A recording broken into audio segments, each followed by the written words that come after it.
A most unwelcome holiday guest. Hurricane Arthur crashes the 4th of July party for millions along the East Coast. This is Special Report.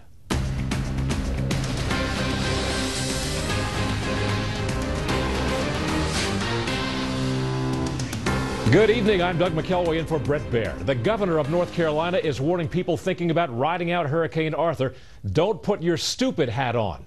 Mandatory evacuations have been ordered ahead of the first named storm of the Atlantic hurricane season. And with the 4th of July tomorrow, it could not have come at a worse time for holiday travelers and the businesses that depend on them. Correspondent Jonathan Seri is live tonight at Kill Devil Hills, North Carolina. Good evening, Jonathan.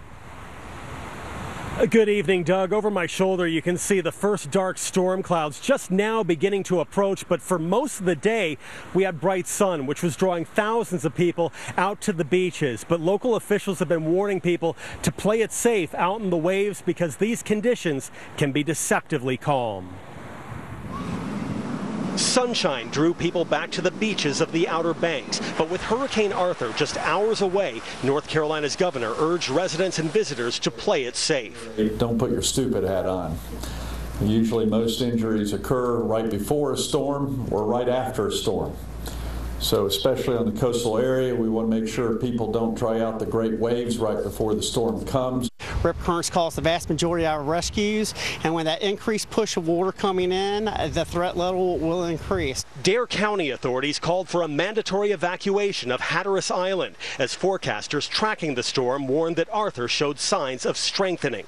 Hurricane Arthur is strengthening across the Atlantic, a Category 1 hurricane. However, we do anticipate this to become a Category 2 within the next advisory, perhaps, which comes out at 7 p.m. Eastern Time. Also looking at the threat for some tornadoes. A tornado watch issued here for parts of coastal North Carolina. Arthur's expected arrival comes on one of the busiest holidays for the Outer Banks tourist economy. While many residents and visitors are heading for shelter on the mainland, many others are not ready to give up their Independence Day plans over a hurricane just yet. This will be the first one we've been in because in Pennsylvania we don't get any. So we'll have to see how things go. How concerned are you? Right, I'm not too concerned, but as it gets closer to that day, well, then I'll be a little more concerned comes to that point. Well, we were going to go see the fireworks, so if the weather holds out or maybe it clears out in time, hopefully we can get there to do that, so we'll see. And if not, what's your backup plan? If not, we'll be hunkered down in the house with lots of good food, and that's it. Dare County authorities say residents on Hatteras Island who choose to ignore the mandatory evacuations need to be prepared to be completely self-sufficient for at least 72 hours. That may be how long it takes rescuers to get in if the hurricane ends up washing out roads and bridges, sealing off some of those areas from the rest of the Outer Banks and the mainland. Doug, back to you. Jonathan Seri on the coast of North Carolina. Thank you, Jonathan. A week after learning the economy actually contracted in the first quarter, the national unemployment rate has sunk to its lowest level in almost 6 years. The addition of 288,000 jobs in June helped drive the unemployment rate down to 6.1%.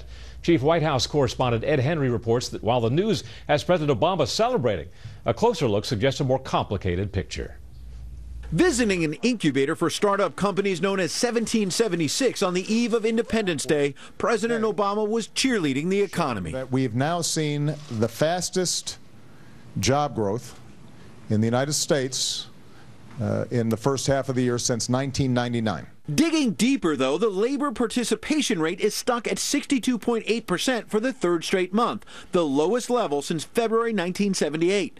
The president's aides say many leaving the workforce are retiring baby boomers, while Republicans insist they're actually discouraged workers who can't find a job. And most of the new jobs being created are part-time. All that creativity, all that energy, working half-time does not result in better jobs across the board for all Americans or their ability to buy things. And the real youth unemployment rate, young people who are unemployed plus those who have given up looking, is hovering around 15%. If the economy is strengthening so much and the recovery is getting stronger, as you say, why are so many people still looking for full-time work? Yeah, because it's due in no small part to Republicans blocking common sense economic proposals that would expand economic opportunity for the middle class. Speaker John Boehner pushed back this week by noting House Republicans have passed more than 40 bills to create jobs, stopped by Senate Majority Leader Harry Reid.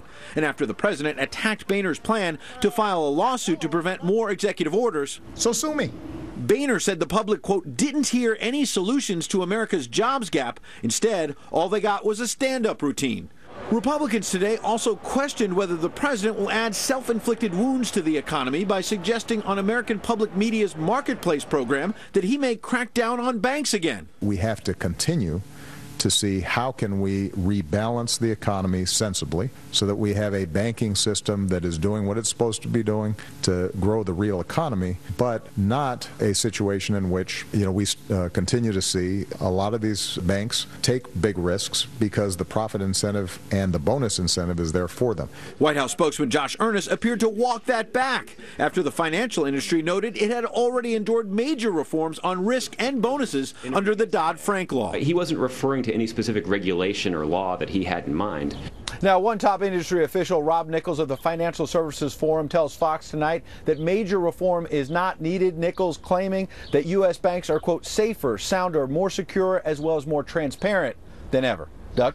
Ed Henry on the North Lawn. Thank you, Ed. Wall Street very happy with the jobs news. The Dow passed the 17,000 mark for the first time in history. It finished up 92 points. The S&P 500 gained 11. NASDAQ was up 28. You may notice tighter than usual security at the airport in coming days, especially if you travel out of the country. Senior Foreign Affairs correspondent Greg Palkot tells us tonight it is a response to concerns about terrorists obtaining a new and frightening weapon. Airports here in London and across Europe are on high alert today. The massive Heathrow Airport laying on extra security. British authorities are responding to Washington's request to tighten up anti-terror measures. This is something we've discussed with the Americans, and what we've done is put in place some extra precautions and extra checks. The safety of the traveling public must come first. This amid new word Yemen's al-Qaeda in the Arab Peninsula has worked up new bomb techniques. ACAP was behind the Nigerian underwear bomber Umar Farouk Abdul Muttalib's thwarted attempt to detonate explosives on a plane approaching Detroit in 2009. And there are growing signs hundreds of Americans and Europeans now fighting with al-Qaeda-linked groups in Syria could travel back to Europe and the U.S. relatively freely.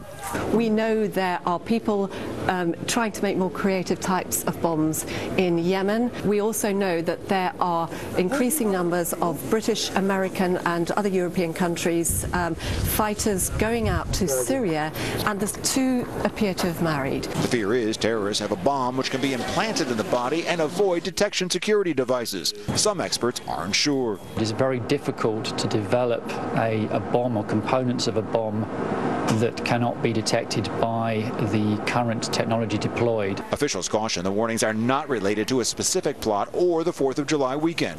They also say they're not related to the new push by Islamists in Iraq. It's thought militants are too busy with their regional fight to open up a new front with the West. Still, a longer-range threat could be growing. That's why security officials are taking precautions as travelers put up with impositions. It's not in my hands to have much control about, so I'm not going to stop flying just because of things like this. Then terrorists win if you stop flying. Apparently unrelated, but another example of global terror jitters. The U.S. Embassy in Uganda today warning of a specific threat from an unnamed terror group at the Entebbe airport. They're advising U.S. citizens to review their travel plans. Doug. Greg Palkot in London. Thanks, Greg. Coming up next, more pressure on President Obama to do something about the flood of illegal immigrants crossing the southern border. First, here's what some of our Fox affiliates are covering tonight. Fox 5 in Atlanta, as the father accused of letting his infant son die in a hot car appeared in court. A police detective said that Justin Ross Harris had been exchanging nude photos with several women the very day his 22-month-old died. KTVU in San Francisco, as hundreds of people in Napa Valley are forced from their homes because of a wildfire. The blaze in Pope Valley has grown to more than 6.5 square miles. And this is a live look at Boston from Fox 25. The big story there tonight is the annual 4th of July concert and fireworks show moving up to tonight because of Hurricane Arthur. That's tonight's live look outside the Beltway from Special Report. We'll be right back.